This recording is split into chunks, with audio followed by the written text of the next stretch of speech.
you'll notice that it was pointed out to me that my friends at PayPal weren't really my pal when it came to the exchange rate that they offered me on the 10 Hong Kong dollars.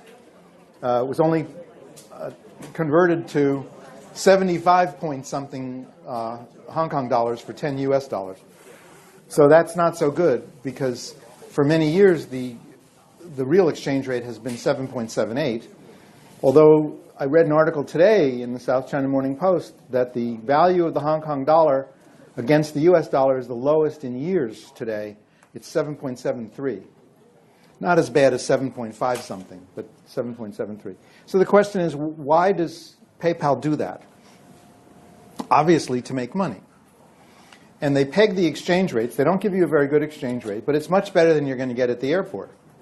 Why? Because at the airport, the transaction values are very low. They have to have that person sitting there behind a piece of glass all day long to change handfuls of money, not big amounts of money. And so they have to pay for that. They have to pay for the kiosk. They have to pay for the person. They have to pay the exchange rates, etc. So they give you a really terrible exchange rate. At PayPal, they don't have to pay anybody, right? It's just their own server that does it. So that's why they can offer a better rate for very small transactions than the kiosk at the airport. Or not just at the airport. There's lots of foreign exchange outfits in Hong Kong. It's amazing. You go to the United States, go try to find a storefront that will do foreign exchange for you. It's not common except in very highly touristed areas. Like Times Square, Manhattan's Times Square, not Hong Kong's Times Square. In Times Square in New York, you can find places that will change money for you. But in Pittsburgh, no. It's not possible, because they wouldn't have any business. All right. B2B payments with remittance information. So when money comes into a bank account, the recipient needs to know what it's for, because presumably it corresponds to an account receivable, and they have to mark that off as having been paid. Otherwise, you would pay them. If they didn't know that it was you, they'll send you a bill next month and they'll demand their money again. So how does the remittance information, that is, what is this money for, how does the recipient learn that? And the answer is pretty simple, that in B2B payment systems, remittance information is sent along with the payment. There are fields in the ACH records where you can attach a lot of bytes to an ACH payment, and the recipient receives not only the money, but he receives the bytes. And the bytes are going to tell him, for example, what invoice number this is in payment for, or something like that. This is not necessary with individuals. You know what you paid for on your end. But when you pay a bill, the recipient doesn't just ask you to send a check or send a payment. They say, please put a copy of this bill in with the envelope with your payment. Otherwise, they won't know who's making the payment and whose account it gets credited to. Well, this isn't done with envelopes. This is done electronically. And so when you send your ACH file to the bank, along with the recipient and the dollar amount is an extra text field that can be very long, can be thousands of bytes long, that goes to the recipient's accounts receivable system so they can reconcile everything. So the electronic payments network, the ACH, handles this and just passes along this information. Okay? Now, UPICs, Universal Payment Identification Codes, UPICs. This is an innovation in 2002. It's like a token, like we were talking about tokenization of credit cards, but it's in the sort of opposite direction. It's a tokenization of the recipient's bank account number. It's a secure account identifier that masks sensitive bank information. So if I send you a bill, I can tell you, would you please pay it to UPIC number 2002532. That gives you no information about my bank account. It doesn't even tell you what bank it's in. And so what you're going to do is go to your bank and say, please pay $1 million to UPIC 200 whatever or whatever. And the money will get to me and you don't even know what bank I use, and you don't even know what bank account number there is. So you can't do any funny business with my account. Furthermore, let's suppose I decide that I don't want to use this bank anymore. I want to move all my money to a different bank. Well, I can transfer the UPIC along with it. So that you keep sending money to the ordinary UPIC, it just goes to a different bank now. And so you didn't even know that I changed banks. And the UPIC doesn't tie me to a particular bank. But if I gave you information about my bank account number, then when I move to another bank, I have to send all of my debtors, all of the people I bill, I have to send them a notification. As of a certain date, don't use this bank and bank account number anymore. Use this other one.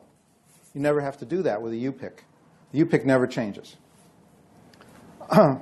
It enables you to be very public about an electronic remittance address. It's sort of like a public key. It tells the entire world, do you want to pay me? Pay to this UPIC. And you give up nothing by saying that. The reason? It only allows credits. There's no such thing as an ACH debit against a UPIC. It will not be processed. The only thing you can do with that account is put money into it. Somebody other than the account holder cannot take money out of it. So it's safe in that sense. The system of UPICs is issued and maintained by banks. So obviously somewhere there has to be a database that you look up the UPIC and it really tells what bank it is. Otherwise it couldn't go through the automated clearinghouse. But that information is not known to the public. So here's how it works. Here's the buyer and the seller, buyer's bank and the seller's bank. This is the Federal Clearinghouse. In addition to FedWire, I told you the Federal Reserve maintains a clearinghouse, clears 27% of all checks, for example, in the United States. Now, these are other clearinghouses here. The seller sends the UPIC to the buyer. It might even be printed on the invoice or something like that. The buyer then tells his bank, please pay this amount to this UPIC. This goes into the electronic payments network. And the electronic payments network has a UPIC database that looks up what the bank number of the seller's bank and the account number of the seller in the seller's bank. And the automated clearinghouse processes the transaction as a normal ACH transaction. But you, the buyer, never knew the account number. It's very simple. You can think of this as a token data. It's just like the token database in tokenization that we talked about last time. So the seller obtains a UPIC for its receivables. It asks its bank, oh, I'd like to start using UPICs. Please give me one. And the seller's bank assigns it a UPIC and then sends that information through the electronic payments network so an entry is made in the UPIC database that associates this UPIC with this account in this bank. Then the seller communicates the bank routing number and UPIC to its trading partners. But this is a fake routing number. It's not the actual routing number of the bank. Then the buyer initiates a payment using the UPIC. The buyer's bank processes the ACH file and routes the transaction either directly to the electronic payments network, or it might use FedACH, which then uses the electronic payments network. Then the electronic payments network translates the UPIC into the seller's bank routing number and the seller's account number. And then, finally, the payment is routed to the seller's bank and the seller is credited. It's a simple process. It's tokenization. This is a map of, according to Visa, of what today's payment infrastructure is. Here's a customer, and a customer has many different kinds of payment instruments that he can use.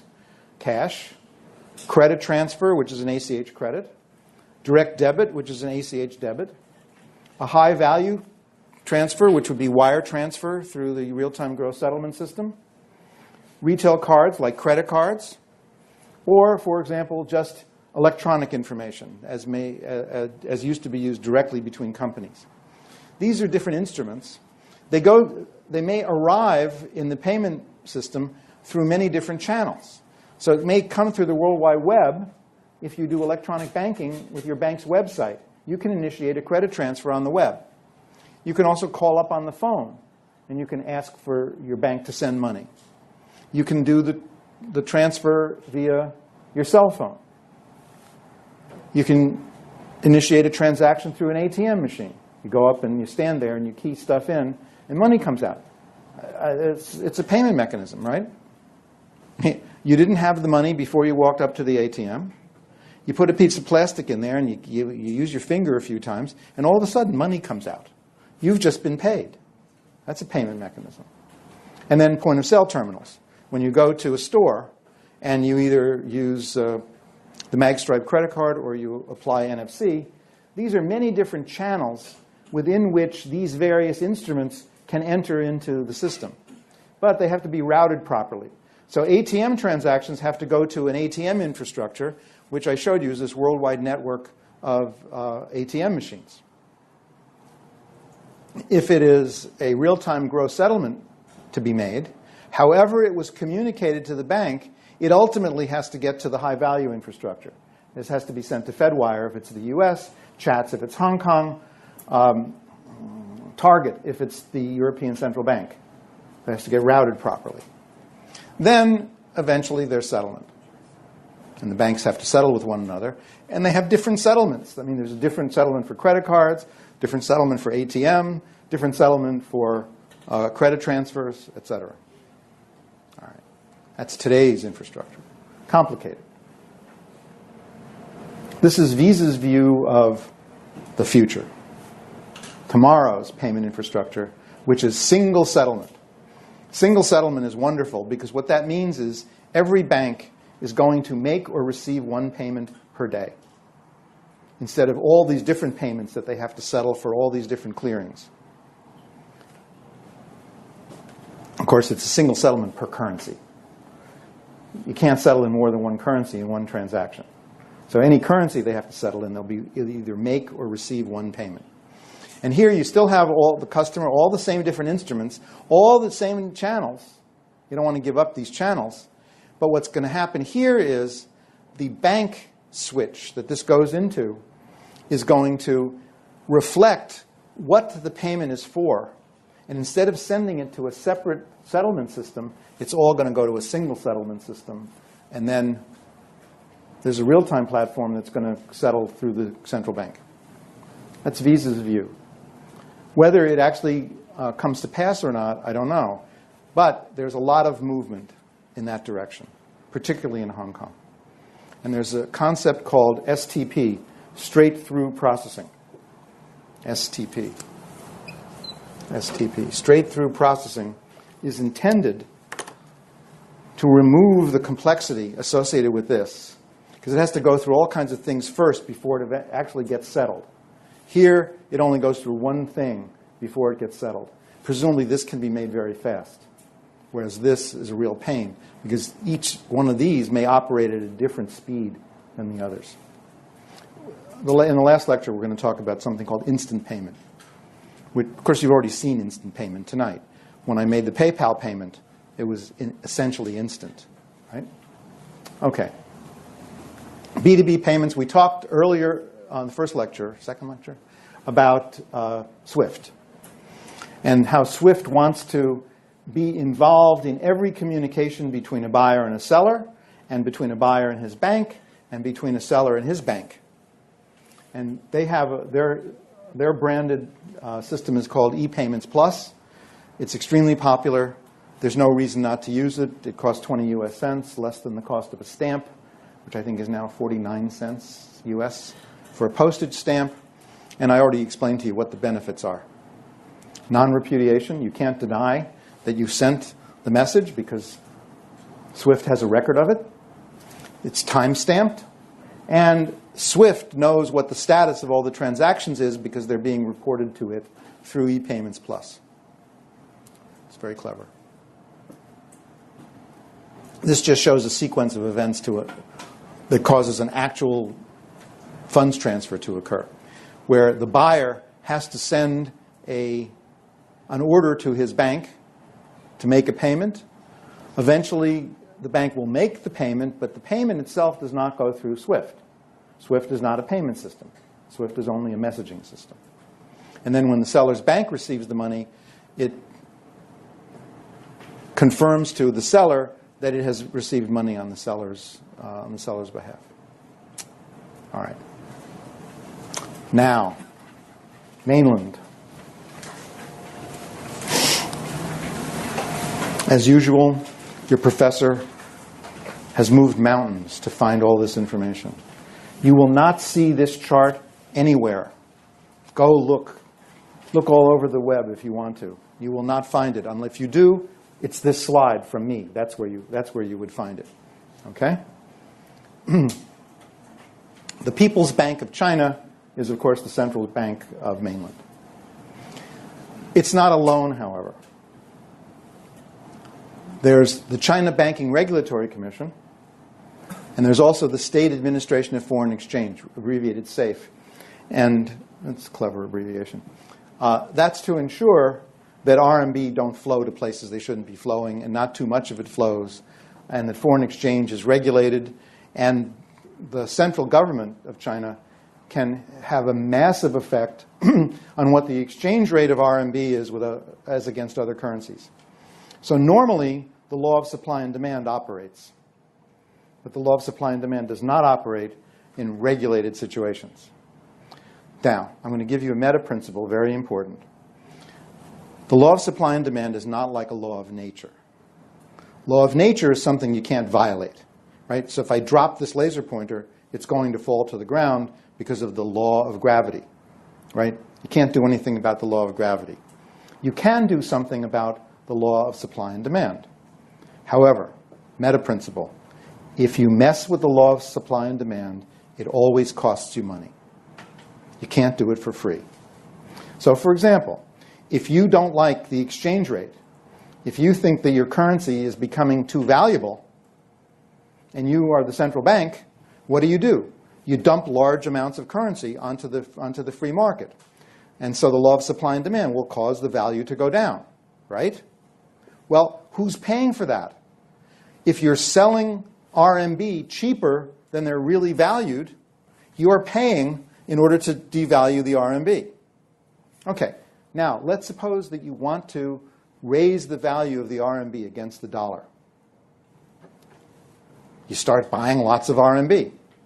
That means the price will go up, which means you're paying more for them than they're worth, which means you're subsidizing the transaction. You cannot mess with the law of supply and demand for free. And so when China manipulates the value of the RMB, the central bank has decided it's willing to pay the price for that. And the reason it's willing to pay the price is it may have a massive effect on domestic industry in China. So if the value of the RMB goes down, Chinese products become cheaper for foreign countries, which means the foreign countries start buying huge amounts of stuff from China, thus fueling the economy. And sometimes, hopefully, the amount the central bank spends to do this is much less than the benefit that the country receives from the devalued RMB. All right. That's done here. And this bank, this ministry tells the People's Bank of China, dump this many RMB on the market. All right. Now, there are banking institutions in China. The state owns 4 commercial banks. They happen to be huge. There are also 3 policy banks. Policy banks are very similar to the International Monetary Fund that I told you about. They're used to lend where it's good for the country to lend. It may not be financially good, but it's good for the country. There are commercial joint stock banks that are not owned by the state, and there are over 110 of those. And then there are urban cooperative banks and financial trust and investment corporations. So those are banking institutions. Then there are non-bank financial institutions, finance companies, rural credit cooperatives. In a rural credit cooperative, you're a farmer. You need some money to buy seed so you can grow your crops. So you go to the rural credit cooperative, which has deposits from a bunch of other farmers. It's like a credit union, but it's not a bank. It's a non-bank financial institution. It's regulated by the PBOC, but it's not a bank. And then there are a small number of foreign banks that are allowed to do business in mainland China. In addition, sitting under the PBOC is the Anti-Money Laundering Bureau and the Chinese Anti-Money Laundering Monitoring and Analysis Center. There are two of these things. And the reason is, in general, trust. You've got to make sure that these guys don't get together and do any funny business. And they can't because there's another agency that's actually watching all the transactions. So anytime you don't trust somebody, you set up a watchdog. It's not only mainland China that does that. Okay, many other countries do it. Okay, so China has the world's largest banks in general. Not the largest bank. But this is stats for, as of January 12th, 2018, the value of the bank's stock. Okay, so it's the market cap. You take all the shares of stock, they're outstanding, you multiply by the price per share, you get the market capitalization.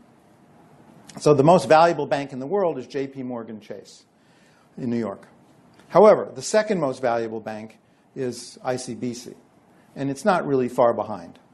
And so of the top 10 banks, 5 of them are in mainland China. The world's largest bank in terms of number of customers is the Agricultural Bank of China, which even though it's only number 7 on the list, still has the most depositors. So, BOC, number 9. China Merchants Bank, number 10. Pretty interesting. So 5 of the top 10 and 10 of the top 50 are mainland Chinese. Okay. Now, this is in terms of assets. So this is how much money does the bank have. Totally different from its market cap. In terms of assets, the top 4 banks in the world are mainland banks. The total assets of ICBC are $3.7 trillion US dollars. And these are pretty close too. It gets a little lower. It's only $2 trillion by the time you get down to China Development Bank. JP Morgan is still the largest US bank in this ranking. But now it drops to only number 6 in terms of total assets. HSBC, as I told you, is a UK bank. So it's not a Chinese bank. Despite all the Chinese characters you see on the outside of HSBC, it's not a Chinese bank. Okay. Now, the banking system in China is vast. Vast, much bigger than the US banking system. And in fact, it's the second biggest in the world. What's the biggest? India. India has more banks than mainland China. But mainland China has a lot of banks. The PBOC has over 2,000 offices. Those 3 policy banks, and these are the 3 policy banks, have over 2,400 offices. The 104 commercial banks have 21,000 offices. The credit cooperatives are even bigger. There are 44,555 of them. And the reason for that is any place anybody needs money. So in all the rural agricultural areas of China, small communities, sometimes not even big enough to be considered villages, have credit cooperatives. There are 206 foreign banks with 158 branches. Here are a few of them. So this is a small part of the Chinese banking system. Now, of these commercial banks, these are the 4 wholly owned state banks. ICBC is wholly owned by the state, as is BOC.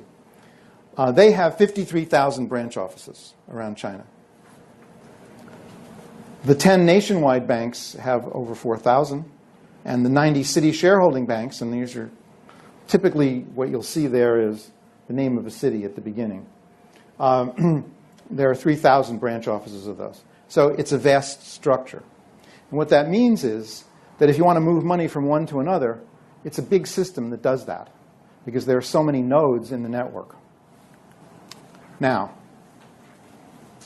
this is a map of CNAPS. CNAPS stands for the China National Advanced Payment System. It's not particularly easy to find out information about this. They're very proud of it. And there are all kinds of articles touting how wonderful it is, but very few that tell you what the structure looks like. So let's look at it this way. Remember, I had a slide that showed you the Hong Kong banking system, and the HKMA is here in this position. Well, in China, it's the PBOC that's here. The PBOC has members. So if you're a bank in China, you have an account with the PBOC. Otherwise, you can't settle through the central bank. So there are 20,000 direct members, that is, banks that have accounts in the PBOC. Well, wait a second. There are 44,555 credit cooperatives. So mathematics tells you that they can't all have accounts in the central bank because there are only 20,000 accounts in the central bank. So what happens? How do these guys ever do business? The answer is they have to have an account with a bank that has an account in the central bank. It's actually a similar structure to the U.S. I told you that not every bank in the U.S. has an account with the Federal Reserve. Unlike Hong Kong, where every bank must have an account with the HKMA. But in China and the U.S., that's not necessary. So there are 20,000 direct members. The PBOC owns these three things. HVPS is the most important because that's the real-time gross settlement system. That's the equivalent of CHATS in Hong Kong or the Federal Reserve and FedWire in the United States. Now, surprisingly, it's not open all the time. It only operates between 8:30 and 5:30. Banker's hours, sort of. Okay? And only for transactions having a value greater than 50,000 CNY. Unlike FedWire, where you can send 1 penny on FedWire if you want to, you cannot send less than 50,000 yuan through the HVPS. Now, this idea that it's not open all the time, as far as I know, there's no real-time gross settlement system in the world that's open 24 hours a day. Even FedWire closes down at night. And this causes problems because you can't make an instant payment when the central bank is closed. And so this causes difficulties of the nature of the Herstatt risk. Remember, the Herstatt risk is one leg of the foreign exchange settles and the other doesn't. Sometimes it's impossible to have them settle at the same time because one is happening while the other central bank is closed. All right. This one, BEPS, the Bulk Entry Net Payment System, that's a clearinghouse. It maintains bilateral debts between pairs of banks. It operates 24 hours a day, and it sends settlement instructions 3 times a day. But the problem is, if it tells you to settle and the central bank is closed, you can't settle. You have to wait until it opens. These are clearing systems for low-value payments like ACH, ATM, and point-of-sale transactions. And so many of them begin at city clearing processing centers. They move up to the national processing centers and finally get injected into BEPS. And BEPS sends settlement instructions to its members, and they have to settle through HVPS. There are other clearing systems besides these. Then the China Domestic Foreign Currency Payment System, which is complicatedly abbreviated CDFCPS. Very difficult to say that. CDFCPS, of course, has direct connection to the high-value payment system, so it can make large RMB payments. Now, there is a local clearinghouse system. This is for checks, and they go to SAPS, the Settlement Account Processing System, and settlement instructions go to, by the member banks, they go directly to the high-value payment system for settlement in real money. China UnionPay is a bank card network.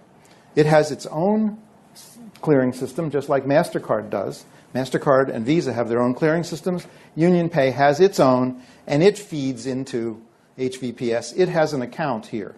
So when it tells its members, you owe us 1 billion yuan, then they have to settle into the UnionPay account in the HVPS. And then UnionPay will pay out to the merchants to settle for the debts that are owed to the merchants. All right. Now, the amazing thing is that CDFCPS is able to settle in 8 currencies.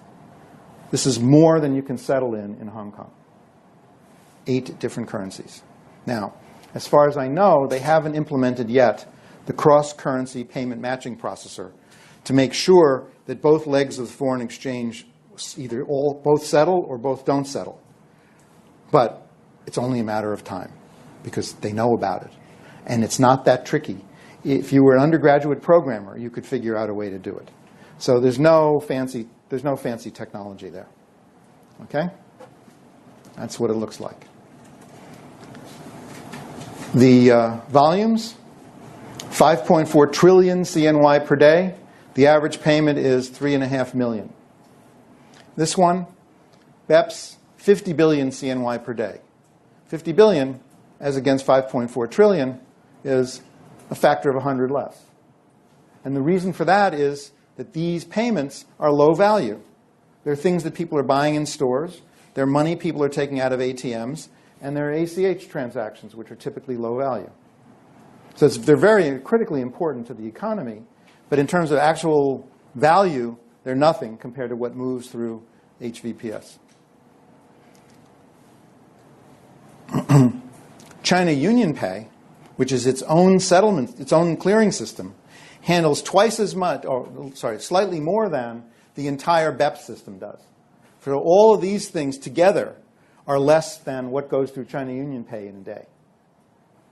China UnionPay has a highly favored position, as you'll see, in China. Wire transfers in CNAPS are very similar to FedWire, but more complicated.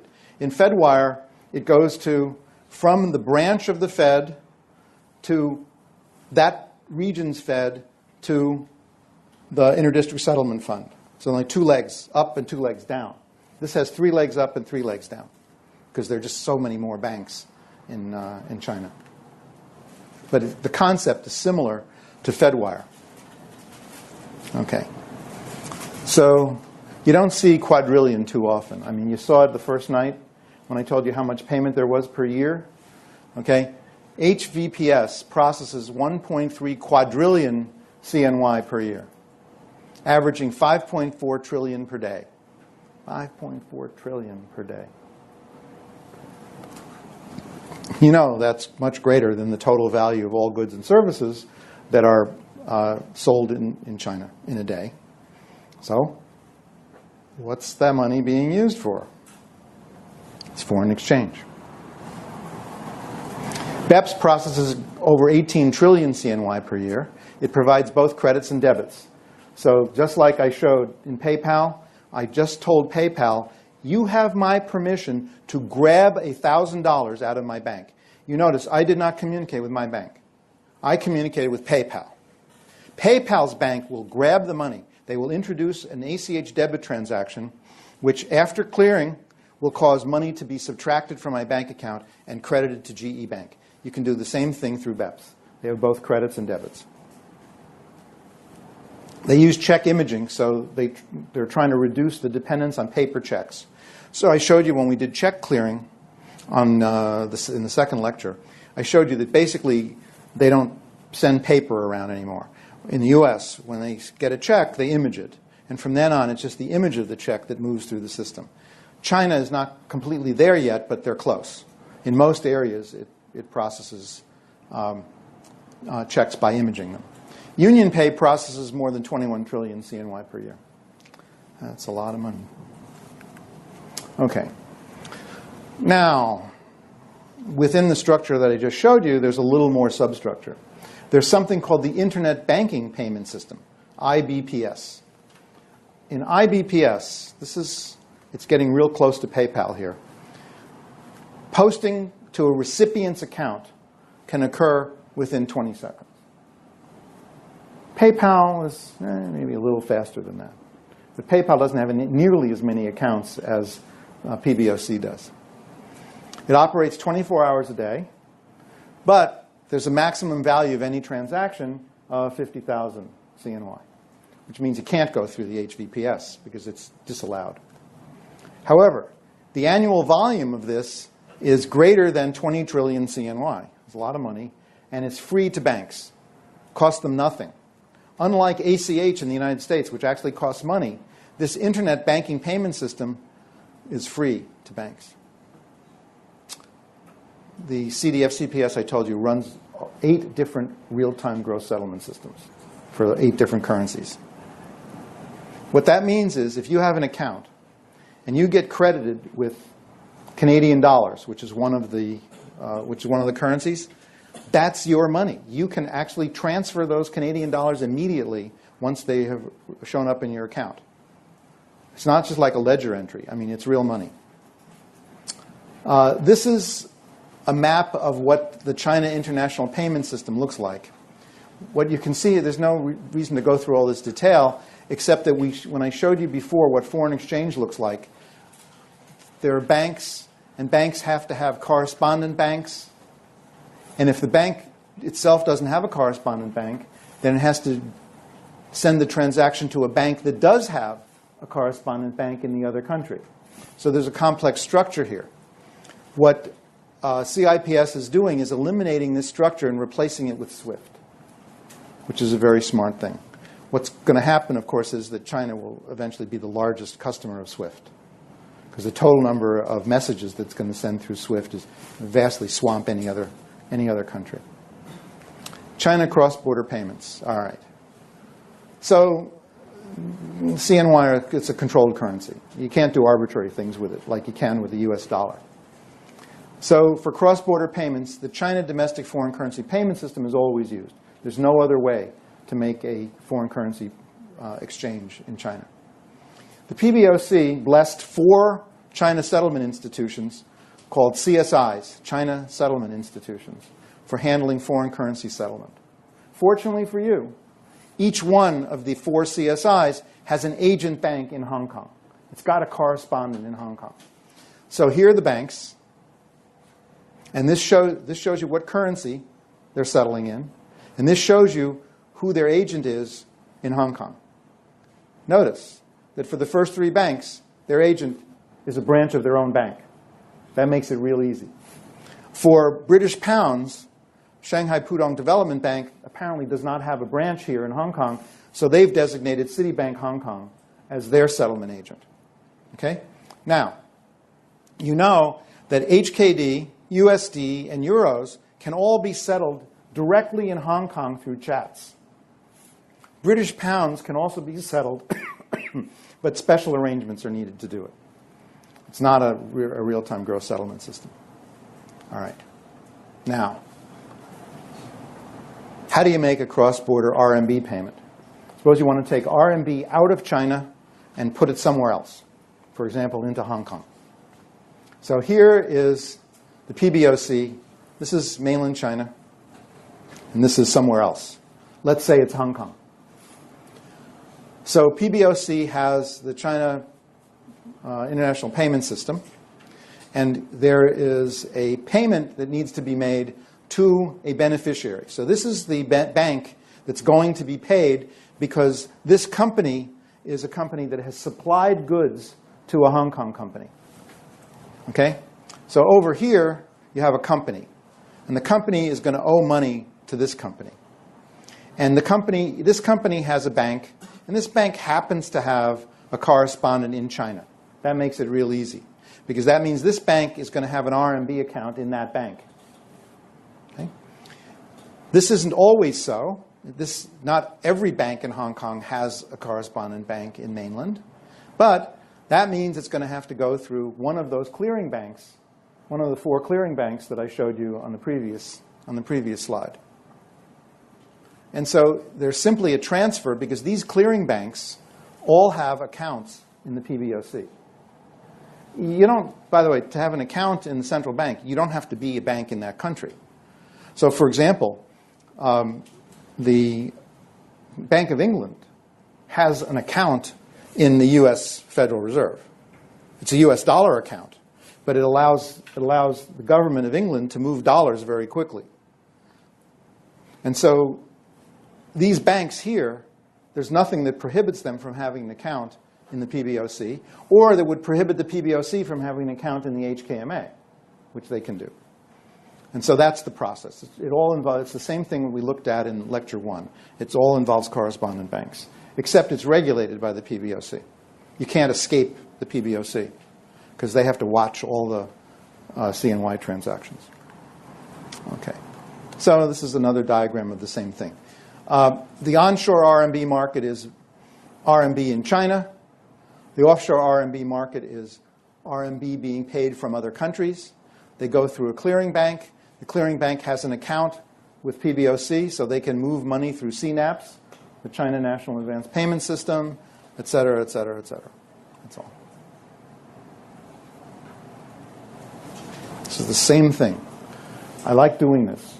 I like explaining the same thing in multiple different ways with different graphics, because some people latch on to one diagram versus another diagram. It makes more sense to them. I happen to like this one. I think this makes it pretty clear. But if you don't like this one, you can look at this one. So here's a situation where there has to be a payment between a Chinese company and a US company. You can pretty well figure that it's the US company that's going to be paying, because the US buys much more stuff from China than China buys from the United States. And in fact, if you look at the arrow, you can see where the money's going. So the agent bank sets up a CNY interbank account in China for the United States bank. So these guys are correspondents of one another. So the US bank is going to own an RMB account in its agent's bank. It can't have an RMB account in the United States. There's no way it could ever settle RMB in the United States. We don't have an RMB settlement system in the United States.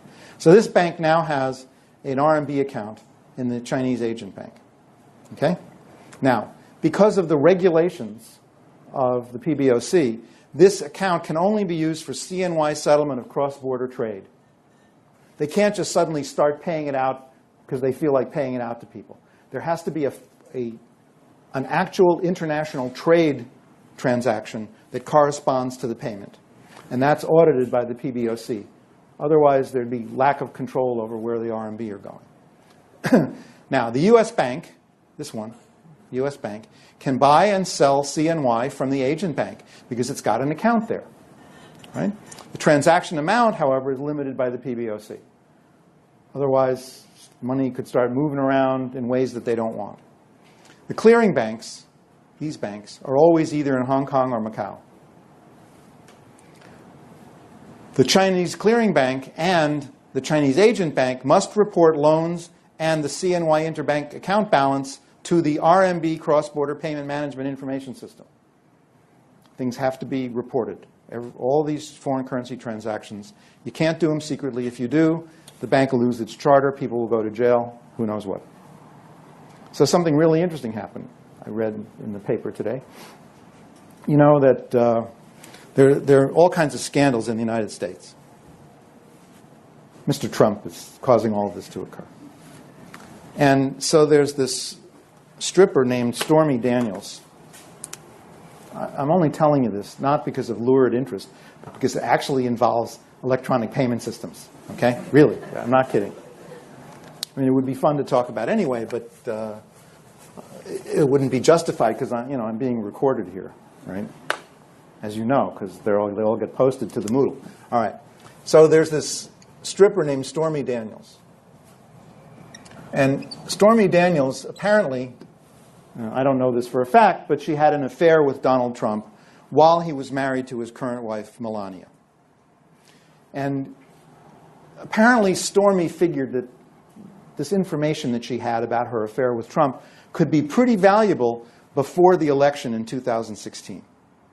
Because if it came out, it might actually affect his chances of election. Of course, as we know now, nothing affected his chances of election, no matter what he did. I mean, he gave a speech once where he said he could murder somebody in Times Square and it wouldn't change any of his support.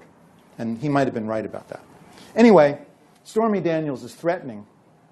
So she goes to Trump's lawyer. And Trump's lawyer personally pays her $130,000 US. And they sign some kind of confidentiality agreement that in return for this $130,000, not only are you going to not talk about the affair with Trump, but you're not going to talk about the $130,000 either. And you're not going to talk about this non-disclosure agreement. You're going to totally, shut up. Okay? Now, what the lawyer, I'm not sure why he didn't know this, but in the United States, all cash transfers of greater than $10,000 must be reported to the controller of the currency. Why? Because they want to track money laundering and all kinds of things. So a report goes to the controller of the currency. It's part of the Treasury Department. Okay? Controller of the currency, it's spelled this strange way. It's pronounced controller, even though it's spelled with a PT in there. English spelling, it's just wacky, right? So the report goes here that this lawyer has paid this unknown person $130,000. And it was flagged as suspicious. And this was during the Obama administration, before the election of Donald Trump. It was flagged as suspicious, but nobody did anything about it, because apparently it wasn't repeated. I mean, if it happened over and over again, then they might suspect there's some money laundering or who knows what's going on. And so now it comes out that there are various kinds of denials that are being issued by Trump and various other people. The problem is the control of the currency has a record of this transaction. And it surprises me that the lawyer didn't realize that, and he should have paid in cash. The problem is, how do you get $130,000 in cash out of your bank? Well, it's illegal to structure it so that each payment is less than $10,000. Obviously, he could go to his bank today and take out $9,000. That doesn't get reported to the control of the currency. The next day, he could take out another $9,000. And he could keep doing it until he got up to $130,000. That's illegal, but it wouldn't be reported to the control of the currency. However, probably somebody at his bank would recognize what's going on and would report him to the control of the currency for illegal restructuring. So it's not clear. I mean, here's the problem. If you're going to have all these affairs and you're going to have to pay payoff money, you got to, what are you going to use? You've got to use Bitcoin. That's the only way. Because all of these other transactions are going to be traced. You're not going to write a check. You can't go through ACH. All right? It's all going to be reported. See, I told you there was a connection with the electronic payment system. All right. Let's go through it again. Here is a payment from Hong Kong to mainland. How do you make those payments? There has to be a settlement institution, a China settlement institution, of which there are 4, under the control of the CDF-CPS and able to access the CDF-CPS. This is a participating bank. This is not a settlement institution, but this is the bank that's actually going to get the money.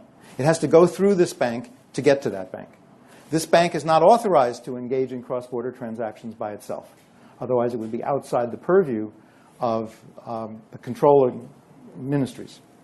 Okay. Hong Kong has HKD, USD, and Euro real-time gross settlement systems. So there's a real-time gross settlement institution, HKSI, of which you know there are 3, right? The note-issuing banks are the ones that are the settlement institutions, and they actually run these RTGS systems. Okay? Now, the way this is going to work is the bank in Hong Kong that wants to pay. So its customer presumably has bought something from mainland. And its customer is obliged to make a payment to mainland. So the HK paying bank, which can't do this directly, sends a payment instruction through the real-time gross settlement system, CHATS, or whatever the currency is, to pay CSI's agent bank. CSI is, remember, the China Settlement Institution, not crime scene investigators, but, okay. So CSI. CSI has an agent bank in Hong Kong. The paying bank sends an instruction to pay this bank. So it goes through this settlement institution, and this bank gets paid. Okay? This bank is an agent of that bank. So what happens then is the agent bank credits the CSI's account. It says, we have just received this currency on your behalf. Now, it tells that to the settlement institution. Settlement institution now knows that it's got the money sitting in its account in Hong Kong. That means it's safe in crediting the money to the receiving bank.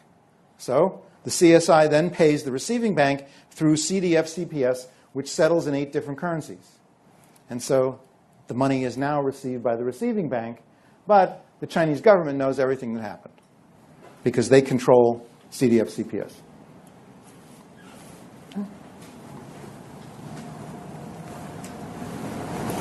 The growth of payment cards in China. China has 43% of the world's payment cards, but only 19% of the world's population.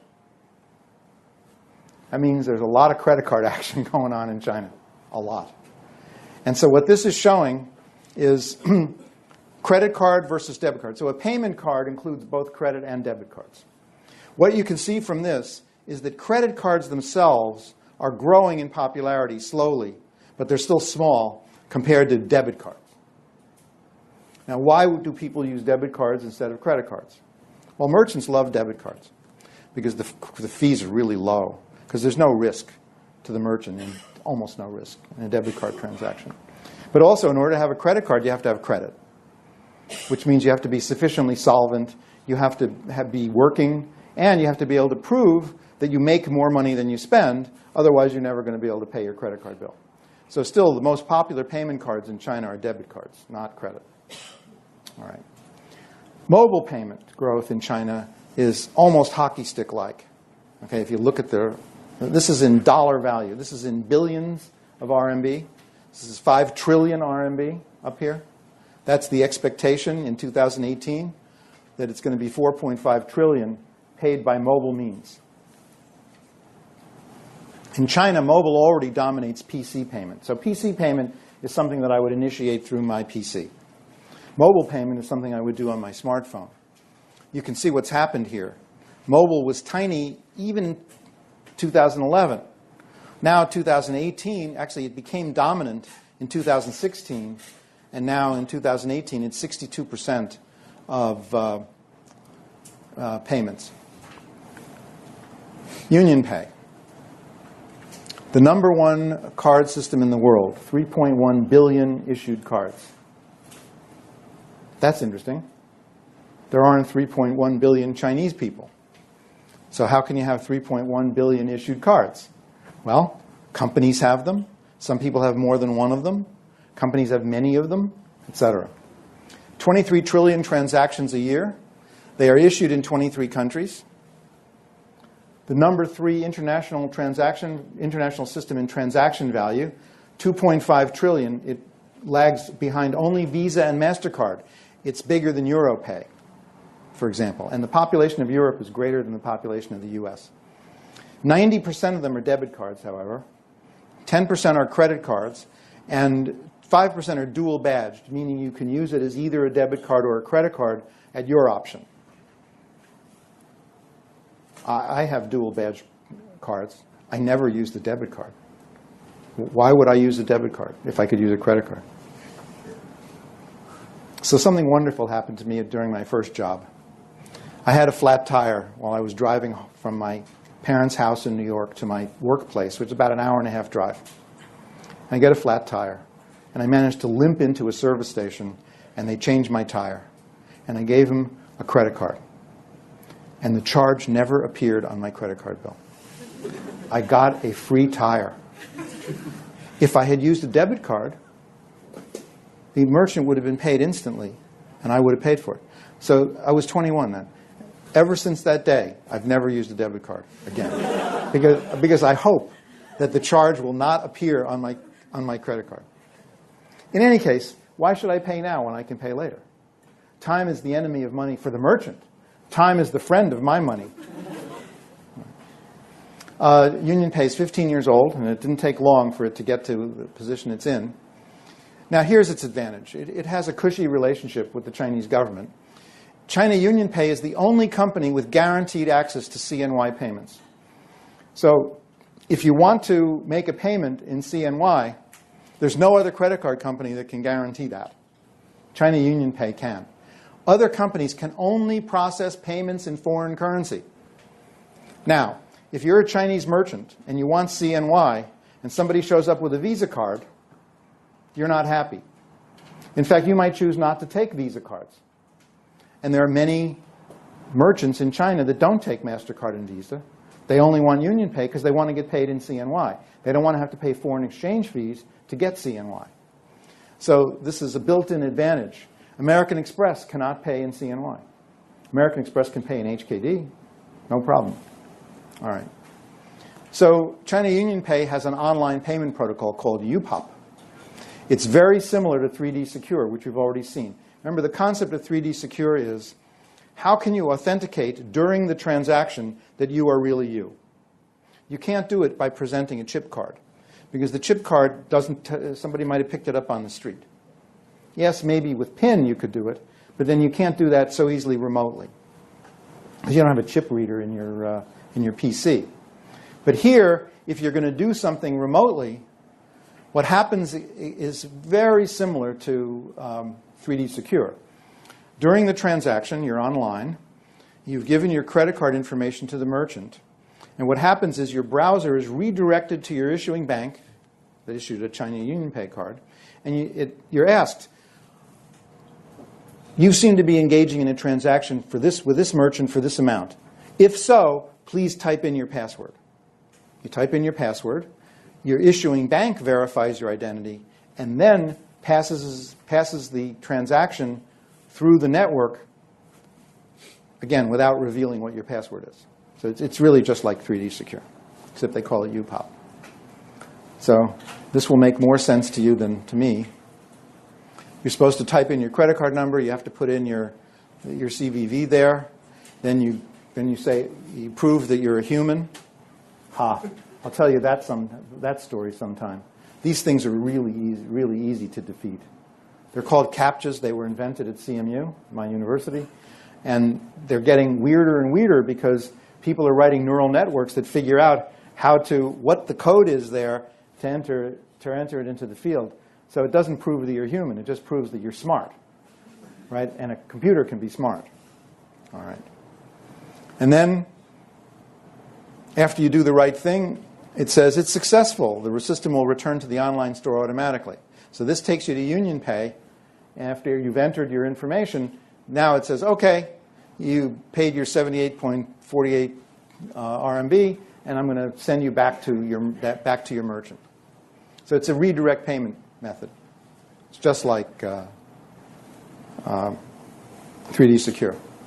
So the merchant never sees card data, actually. So it's better than 3D Secure. UnionPay settles with the merchant on T+1. So this is a universal designation for settlement times. T is the day of the transaction. T+1 means next day. T+2 is 2 days later. Okay? So if the transaction occurs anytime up to 11 o'clock, it says Beijing time, but that's universal China time, right? Then it will settle the next day, which is pretty good because that's only 1 hour away from the next day. 12 currencies are supported. There are no foreign exchange fees when you pay in foreign currency. This is a tremendous boon to UnionPay. If I want to pay in dollars, it doesn't cost the merchant anything. There's no fee. Why? Because China wants lots of foreign currency to flow into the country. We don't have this in the United States. Okay. Online payment growth. This is the growth the growth in total transaction size, and then also the total number of transactions. And this is the year-on-year growth rate, which is it stayed over 100% for 5 years. That means doubling every year for 5 years. This is a map of some ATM networks in China. Again, because you can walk up to a machine and get RMB, the government needs to know.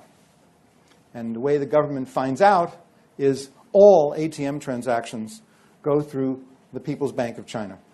Before they're routed into whatever the ATM system is, the PBOC knows everybody who's taken money out of an ATM in China. They know how much it took out, and they know when.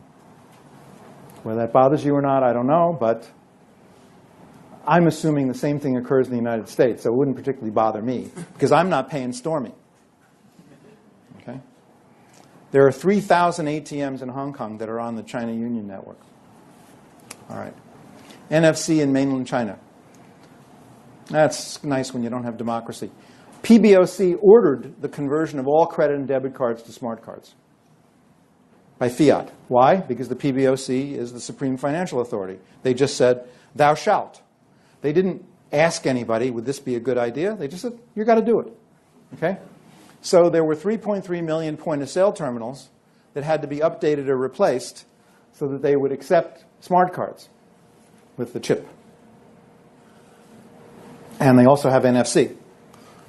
Everybody has to take chip and NFC.